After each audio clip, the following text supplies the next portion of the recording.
Video like जरूर कर लीजिए और ऐसे वीडियो लगातार फ्री में पाने के लिए चैनल को तुरंत सब्सक्राइब कर लीजिए और बेल आइकन को जरूर टैप कर लीजिए ताकि आगे भी सारे वीडियो आपको मिलते रहे। यूट्यूब में फॉलो करते हैं तो प्लीज ये वाला फ्री टेलीग्राम चैनल जरूर ज्वाइन कर लीजिएगा। सारे नोटिफिकेशन सारे अपडेट यहीं पे आते हैं, ध्यान रखिए।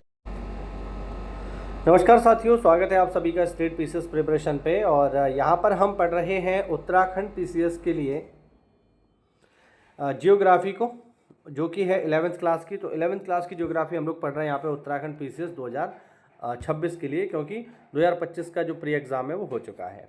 ठीक है, तो अगर आप उत्तराखंड पीसीएस की तैयारी कर रहे हो या फिर आप तैयारी कर रहे हो यूपी पीसीएस की, तो प्रॉपर इस चैनल को फॉलो कर लीजिए। यहाँ पर आपको सारी की सारी जीएस जो है स्टार्टिंग से पढ़ाई जा रही है। इसके अलावा कुछ ही समय में मैं जो है यूके स्पेशल भी यहाँ पर स्टार्ट करूँगा, तो वो भी आपको यहाँ पर मिल जाएगा।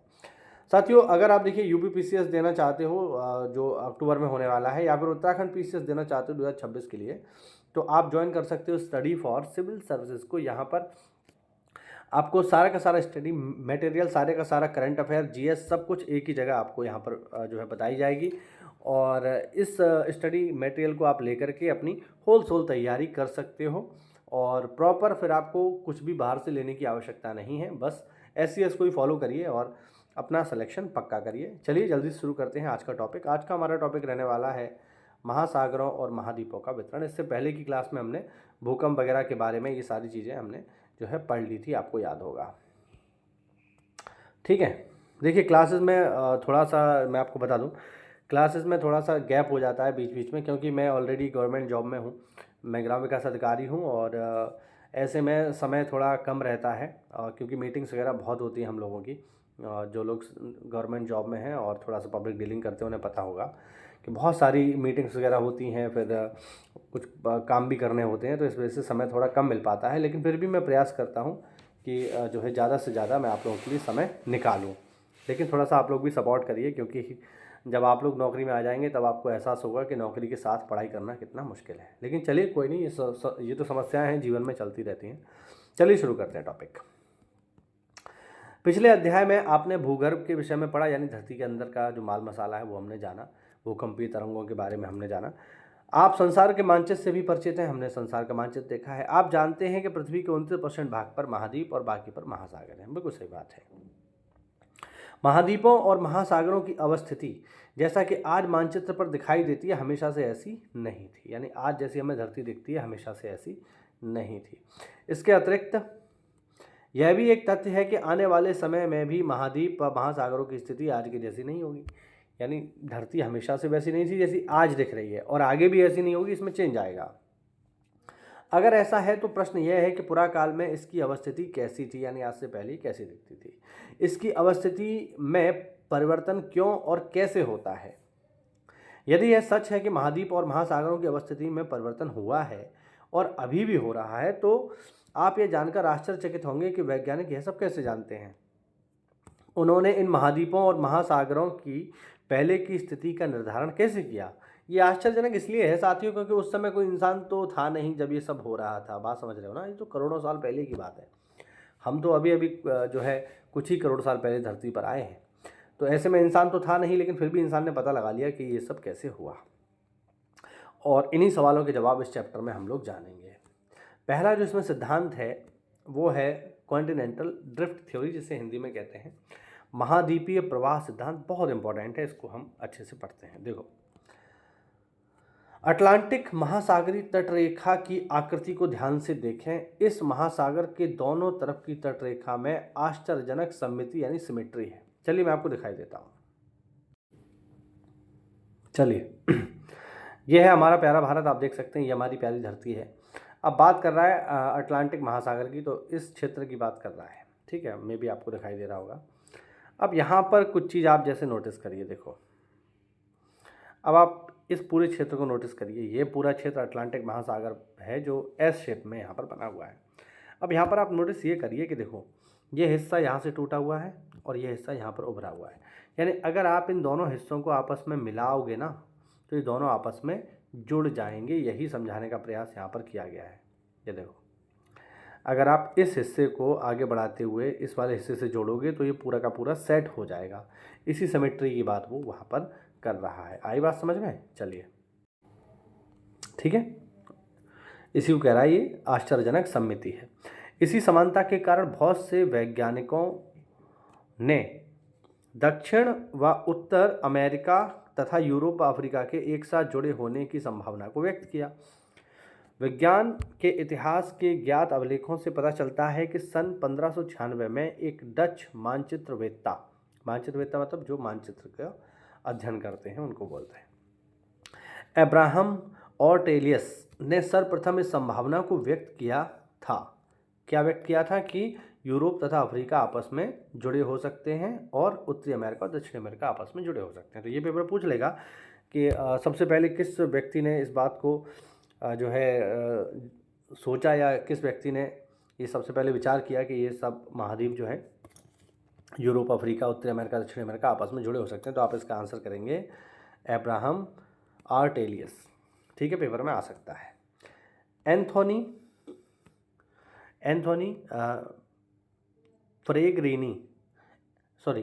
एंटोनियो प्लेग्रिनी ये नाम है ने एक मानचित्र बनाया जिसमें 3 महाद्वीपों को इकट्ठा दिखाया गया था।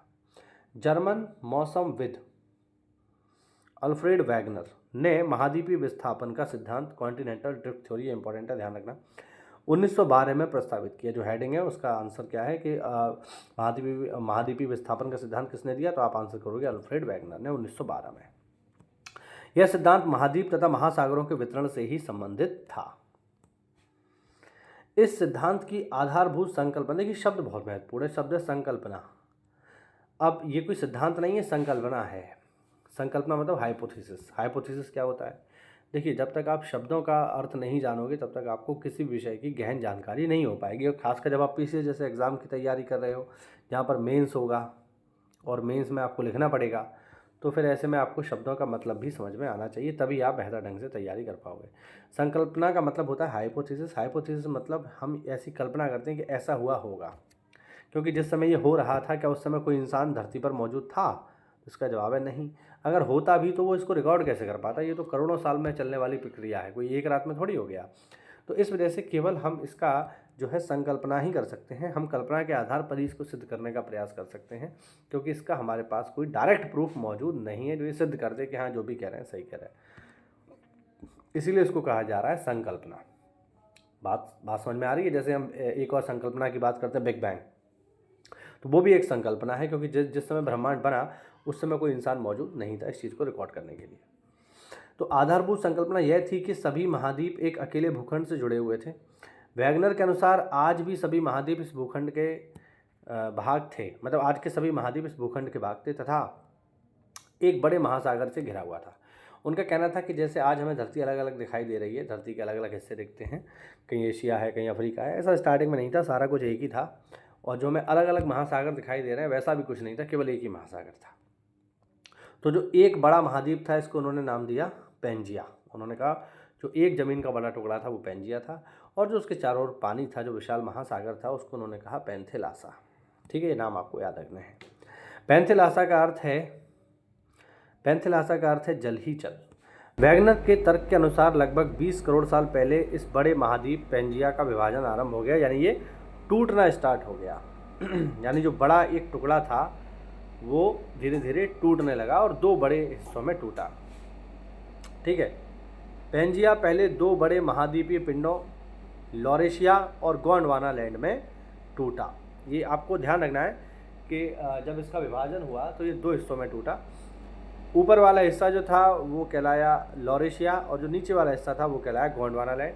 यानी जब ये पेंजिया टूटा तो इसका उत्तरी हिस्सा कहलाया लॉरेशिया और दक्षिणी हिस्सा कहलाया गोंडवाना लैंड। भारत जो है वो इसी गोंडवाना लैंड का हिस्सा था। मैं आपको बता दूं, पेपर में पूछ लेता है कि भारत किस प्राचीन भूखंड का हिस्सा था, तो आप आंसर करोगे गोंडवाना लैंड। ठीक है, इसके बाद लॉरेशिया और गोंडवाना लैंड धीरे धीरे अनेक छोटे छोटे हिस्सों में बंट गए, जो आज के महाद्वीपों के रूप में हमें दिखाई देते हैं। महाद्वीपीय विस्थापन के पक्ष में अनेक प्रमाण भी प्रस्तुत किए गए हैं। जैसे अब क्या क्या इसके प्रूफ है वो देखते हैं जरा। यहाँ पर हेडिंग है महाद्वीपीय विस्थापन के पक्ष में प्रमाण, evidences in support of continental drift. पहला है महाद्वीपों में साम्य। जैसा कि मैंने अभी आपको मैप दिखाया उसमें हमने क्या देखा कि बहुत सारे महाद्वीप ऐसा लगता है कि अगर उन्हें आपस में जोड़ दिया जाए तो बिल्कुल जुड़ जाएंगे, है ना, वही चीज़ है। दक्षिण अमेरिका व अफ्रीका के आमने सामने की तटरेखाएं अद्भुत व त्रुटि रहित साम्य दिखाती हैं। यह भी ध्यान देने योग्य है कि 1964 में बुलार्ड ने एक कंप्यूटर प्रोग्राम की सहायता से अटलांटिक तटों को जोड़ते हुए एक मानचित्र तैयार किया था।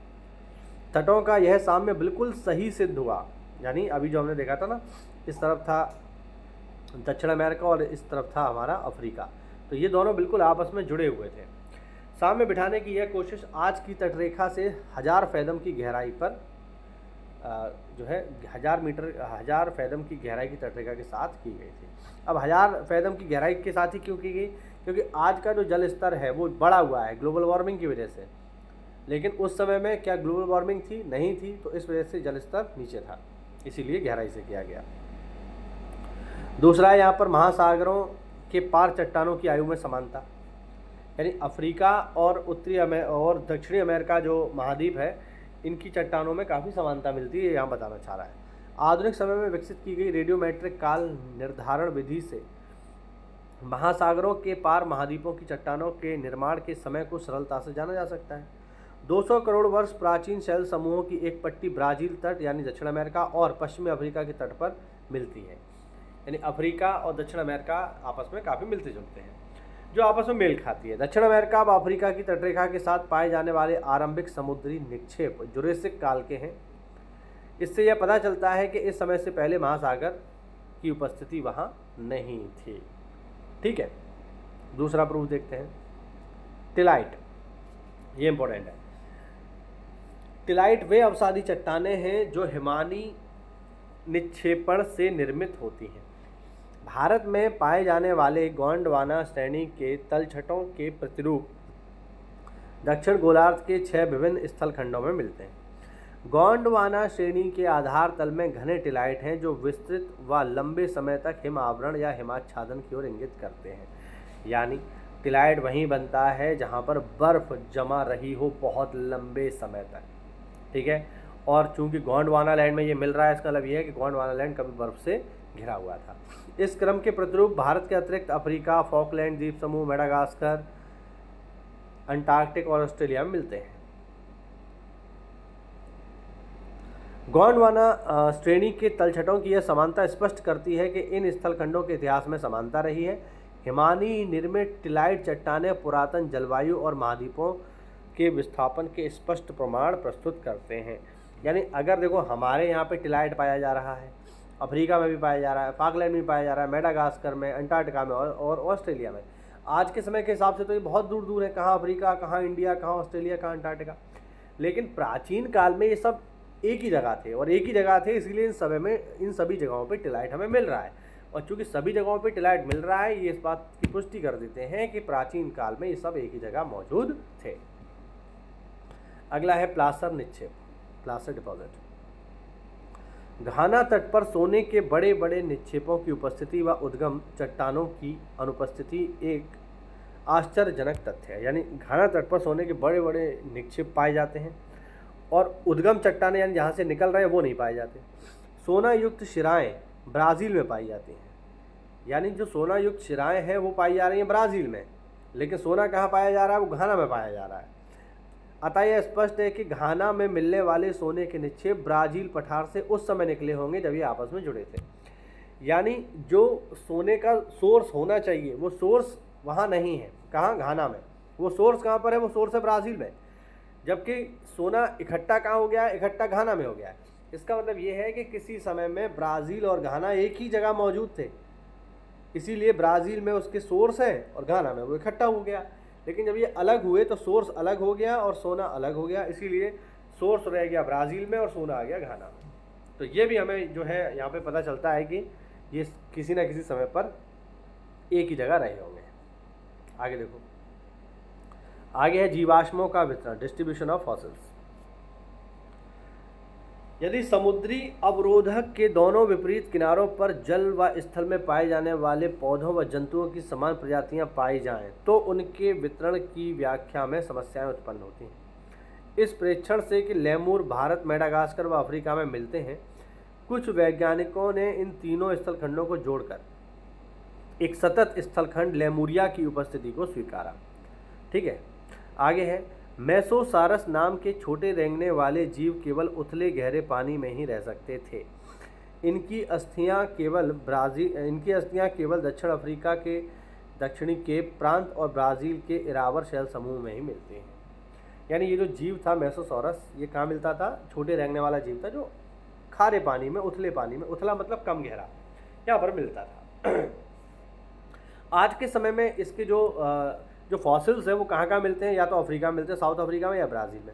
अब आज के समय में अफ्रीका रह गया, दक्षिण अफ्रीका रह गया यहाँ पर, और ब्राज़ील रह गया साउथ अमेरिका में यहाँ पर। तो कहाँ दक्षिण अफ्रीका, कहाँ ब्राज़ील, बहुत अंतर है। लेकिन ये हम आज के हिसाब से देख रहे हैं। प्राचीन काल के समय के हिसाब से देखेंगे तो ये एक ही थे, आपस में जुड़े हुए थे। इसीलिए ये जो जीव है ये अफ्रीका में भी पाया जाता था और ब्राज़ील में भी पाया जाता था।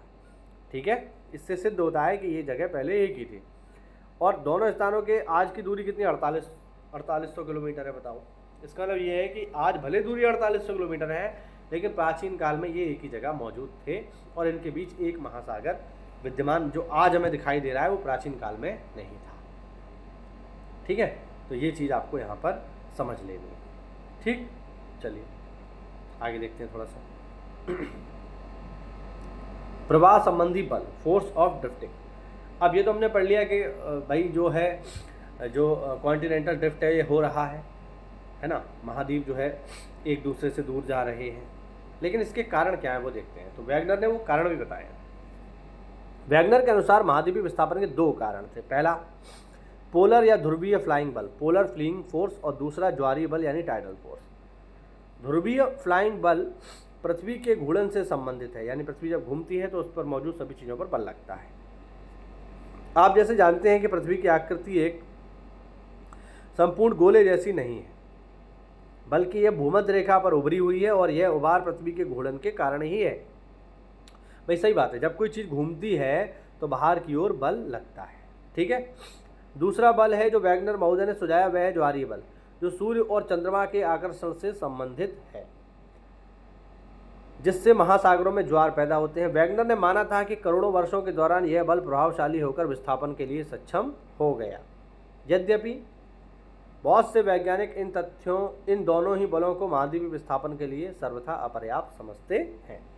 लेकिन हाँ, उन्होंने जो समझा उस समय पे, उस पर उन्होंने ये दो कारण उन्होंने बताया। उन्होंने कहा भाई मुझे ऐसा लगता है कि आखिरकार ये जो महाद्वीप हैं एक दूसरे से दूर इसलिए गए कि या तो इन पर पोलर फ्लीइंग जो है फोर्स ने काम किया या फिर टाइडल फोर्स ने काम किया। यानी उनका कहना ये था कि चूँकि धरती घूम रही है तो बाहर की ओर बल लग रहा है, इस वजह से ये जो बड़ा जो महाद्वीप था पेंजिया वो टूट गया। दूसरा उन्होंने तथ्य ये दिया कि चूँकि सूर्य हमारे चारों ओर है और मून भी हमारे ओर चक्कर लगा रहा है, तो ये चीज़ों को खींचते हैं अपनी तरफ, इस वजह से ये जो है विभाजन हो गया। तीसरा है, देखिए अगला जो इसके लिए थ्योरी है वो है कन्वेंशनल करंट थ्योरी, यानी संवहन धारा सिद्धांत। 1930 के दशक में आर्थर होम्स ने मेंटल में संवहन धाराओं के प्रभाव की संभावना व्यक्त की। मेंटल हम लोग ऑलरेडी पढ़ चुके हैं, क्रस्ट मेंटल कोर याद होगा आप लोगों को। ये धाराएं रेडियो एक्टिव तत्वों से उत्पन्न ताप भिन्नता से मेंटल भाग में उत्पन्न होती हैं। होम्स ने तर्क दिया कि पूरे मेंटल भाग में इस प्रकार की धाराओं का तंत्र विद्यमान है। यह उन प्रवाह बलों की व्याख्या प्रस्तुत करने का प्रयास था जिनके आधार पर समकालीन वैज्ञानिकों ने महाद्वीपीय विस्थापन सिद्धांत को नकार दिया। तो आपको बस इतना ध्यान रखना है कि संवहन धारा सिद्धांत किसने दिया है? आर्थर होम्स ने। बात खत्म, ज़्यादा आपसे इसमें पूछेगा नहीं। ठीक है, आगे है महासागरीय अधस्थल का मानचित्रण, यानी मैपिंग ऑफ ओशन फ्लोर। महासागरों की बनावट और आकार पर विस्तृत शोध यह स्पष्ट करते हैं कि महासागरों का अधस्थल यानी उसका जो फ्लोर है एक विस्तृत मैदान नहीं है, वरन उसमें भी उच्चावच है। उच्चावच मतलब जैसे हम धरती पर देखते हैं कि धरती एक जैसी थोड़ी हर जगह, कहीं पर ऊंची है, कहीं पर नीची है, कहीं पर पहाड़ है, कहीं पर मैदान है, कहीं पर पठार है, कहीं पर खाई है।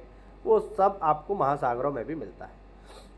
द्वितीय विश्व युद्ध के बाद महासागरीय अधस्थल के निरूपण अभियान ने महासागरीय उच्चावच संबंधी विस्तृत जानकारी प्रस्तुत की और यह दिखाया कि इसकी अधस्थली में जलमग्न पर्वतीय कटक व गहरी खाइयाँ हैं, जैसे धरती पर हमें देखती हैं वैसे ही, जैसे धरती पर हमें पहाड़ दिखते हैं, झीलें दिखती हैं, वैसा समुद्र में भी है, जो प्रायः ये गहरी खाइयाँ हैं जो प्रायः महाद्वीपों के किनारे पर स्थित हैं।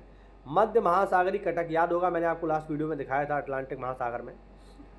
मध्य महासागरी कटकें ज्वालामुखी उद्गार के रूप में अधिक सक्रिय पाई गईं।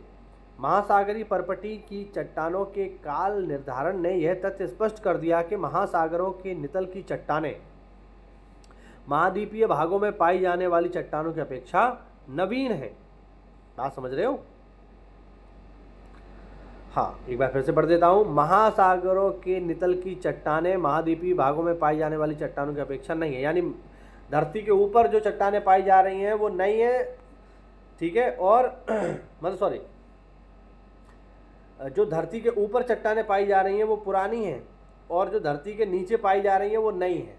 महासागरी कटक के दोनों तरफ की चट्टानें जो कटक से बराबर दूरी पर स्थित हैं, उनकी आयु व रचना में भी आश्चर्यजनक समानता पाई जाती है।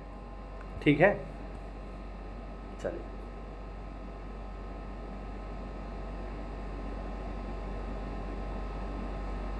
अब देखते हैं इसकी बनावट क्या है। महासागरीय अधस्तल की बनावट, ओशन फ्लोर कॉन्फ़िगरेशन। इस भाग में हम महासागरीय तल की बनावट से संबंधित कुछ ऐसे तथ्यों का अध्ययन करेंगे जो महासागर व महाद्वीपों के वितरण को समझने में मददगार हों। महासागरीय तल की आकृतियां अध्याय 13 में विस्तार से वर्णित हैं। अध्याय 13 हम पढ़ेंगे तब आएगा। गहराई व उच्चावच के प्रकार के आधार पर महासागरीय तल को 3 भागों में बांटा जाता है। पहला है महाद्वीपीय सीमा, दूसरा है गहरे समुद्री बेसिन, तीसरा है मध्य महासागरीय कटक। ये देख लो यहाँ पे आप, ठीक है। हाँ, ये है महाद्वीपीय ढाल, ये है महासागरीय बेसिन सतह, और ये है गंभीरतम सागर। ठीक है, अब इसमें एक आध जो है हम यहाँ पढ़ लेते हैं।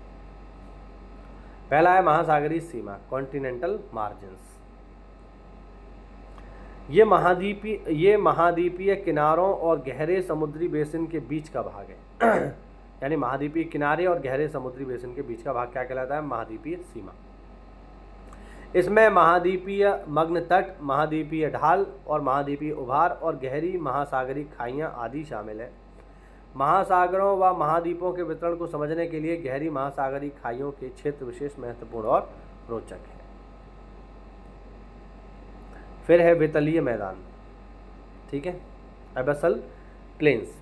ये विस्तृत मैदान महाद्वीपीय तटों व महासागरीय कटकों के बीच पाए जाते हैं। ये बात सीधी सीधी पेपर में पूछ लेगा कि वितलीय मैदान कहाँ मिलते हैं, तो आप बताओगे महासागरीय तट और मध्य महासागरीय कटकों के बीच। वितलीय मैदान वह क्षेत्र है जहाँ महाद्वीपों से बहाकर लाए गए अवसाद इन तटों से दूर निक्षेपित होते हैं। फिर है मध्य महासागरीय कटक, मिड ओशनिक रिज। मध्य महासागरीय कटक आपस में जुड़े हुए पर्वतों की एक श्रृंखला बनाती है। महासागरीय जल में डूबी हुई यह पृथ्वी के धरातल पर पाई जाने वाली संभवतः सबसे लंबी पर्वत श्रृंखला है। इन कटकों के मध्यवर्ती शिखर पर एक रिफ्ट, एक प्रभाजक पठार और इसकी लंबाई के साथ साथ पार्श्वमंडल इसकी विशेषता है। मध्यवर्ती भाग में उपस्थित द्रोणी वास्तव में सक्रिय ज्वालामुखी क्षेत्र हैं। पिछले अध्याय में मध्य महासागरीय ज्वालामुखी के रूप में इनकी जानकारी दी गई थी। ठीक है, तो ये हुआ आज का एक छोटा सा टॉपिक। अगली क्लास में हम लोग चर्चा करेंगे भूकंप व ज्वालामुखियों का वितरण। ठीक है, अब जैसा कि मैंने बताया आपको कि देखिए, अगर आप पीसीएस की तैयारी कर रहे हो तो इधर उधर भटकने की कोई आवश्यकता नहीं है। केवल और केवल फॉलो करो स्टडी फॉर सिविल सर्विसेज को, चाहे यूपी पीसीएस हो, चाहे उत्तराखंड पीसीएस हो, चाहे बिहार पीसीएस हो, कहीं का भी पीसीएस हो, चाहे एमपी पीसीएस हो, तो आपको इधर उधर नहीं भागना है। केवल और केवल फॉलो करो स्टडी फॉर सिविल सर्विसेज को। यहाँ पर सारे की सारा स्टडी मटेरियल, सारा का सारा current affair, GS, pre mains, interview, सभी की तैयारी आपको एक ही जगह मिल जाती है, बहुत ही अफोर्डेबल फीस में। किसी भी कोर्स को ज्वाइन करने के लिए नीचे दिए गए नंबर्स पे आप हमसे कॉल कर सकते हैं। मिलते हैं साथियों अगली क्लास में, तब तक के लिए जय हिंद, जय भारत, वंदे मातरम।